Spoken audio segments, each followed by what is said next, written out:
Louvado seja nosso Senhor Jesus Cristo, para sempre seja louvado.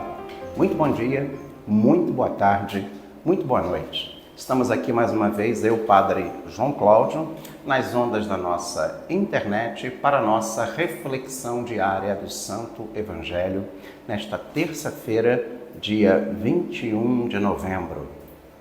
Terça-feira, 21 de novembro, memória da apresentação da bem-aventurada Virgem Maria.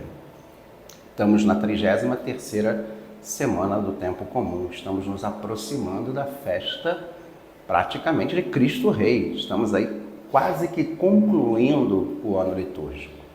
Daqui a 2 semanas estaremos iniciando o tempo do Advento. Lembrando a todos que no próximo dia 29, sem ser amanhã, quarta-feira, na outra quarta-feira, estaremos realizando a missa de São Miguel Arcanjo deste mês de novembro, aqui na nossa igrejinha. 29, coloca aí na agenda. 29 de novembro. Bem, vamos para o Evangelho de hoje. Mateus, capítulo 12, versículos 46 a 50. Mateus, capítulo 12, versículos 46 a 50. Naquele tempo, enquanto Jesus estava falando às multidões, sua mãe e seus irmãos ficaram do lado de fora, procurando falar com ele. Alguém disse a Jesus: "Olha, tua mãe e teus irmãos estão aí fora e querem falar contigo." Jesus perguntou àquele que tinha falado: "Quem é minha mãe e quem são meus irmãos?" E estendendo a mão para os discípulos, Jesus disse: "Eis minha mãe e meus irmãos, pois todo aquele que faz a vontade do meu Pai que está nos céus, esse é o meu irmão, minha irmã e minha mãe." Palavra da salvação, glória a vós, Senhor. Interessante, muita gente, sobretudo os nossos irmãos evangélicos, fundamentam um fato que eles acreditam, que Jesus, que Maria, Nossa Senhora, tivesse tido outros filhos, que ela não seria virgem. E eles usam essa parábola para dizer, olha só, Maria teve outros filhos, olha aqui, os irmãos de Jesus.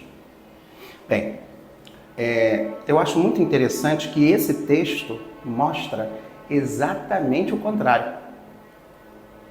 Exatamente o contrário. Já percebeu isso? Por quê? Primeiro, Jesus ele afirma que mãe e irmãos não são todos aqueles que fazem a vontade de Deus. Isso, ok. A gente acha assim, mas Padre João, isso não tem nada a ver. Tem a ver. Que Jesus está falando aqui que o conceito de irmãos necessariamente não é consanguíneo. Ele amplia o conceito de irmãos. Necessariamente não tem a ver com o irmão consanguíneo. Irmãos somos todos nós, porque todos nós somos filhos de Deus.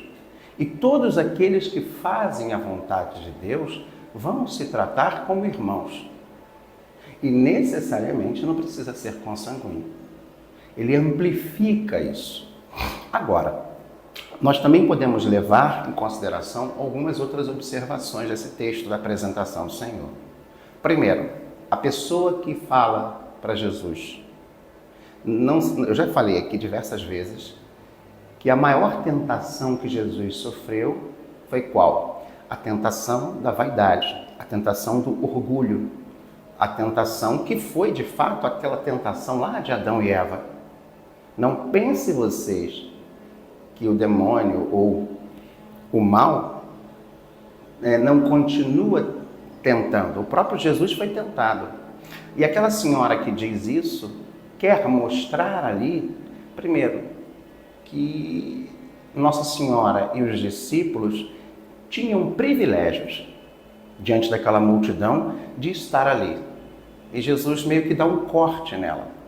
Jesus não quer achar que alguém seja melhor que o outro pelo fato de ter uma familiaridade com ele. Muito pelo contrário, que todos aqueles que fazemos a vontade de Deus estamos no mesmo patamar de fraternidade. Então ali a tentação do orgulho veio disfarçado desse privilégio de ser mãe e irmão. Tá? E é muito interessante porque o próprio texto bíblico, analisando as traduções, os textos originais, não usam o termo de irmão consanguíneo. Né? Até porque a gente, para compreender esse conceito de família, a gente tem que entender o que era o conceito de família naquela época de Jesus. Uma família patriarcal, onde existe um patriarca e primos e são tratados como irmãos. Então é muito difícil você dizer, não, eles eram irmãos consanguíneos de Jesus. Não. Até porque, se você reparar a vida de Jesus com os discípulos, praticamente era uma grande fraternidade, um relacionamento de fraternidade. E entre os discípulos existiam irmãos consanguíneos, mas irmãos que iam além da consanguinidade, irmãos na fé. É muito importante a gente entender isso, porque nós,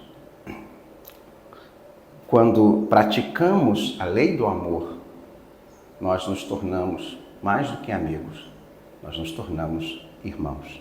Fiquemos em paz e que o Senhor nos acompanhe.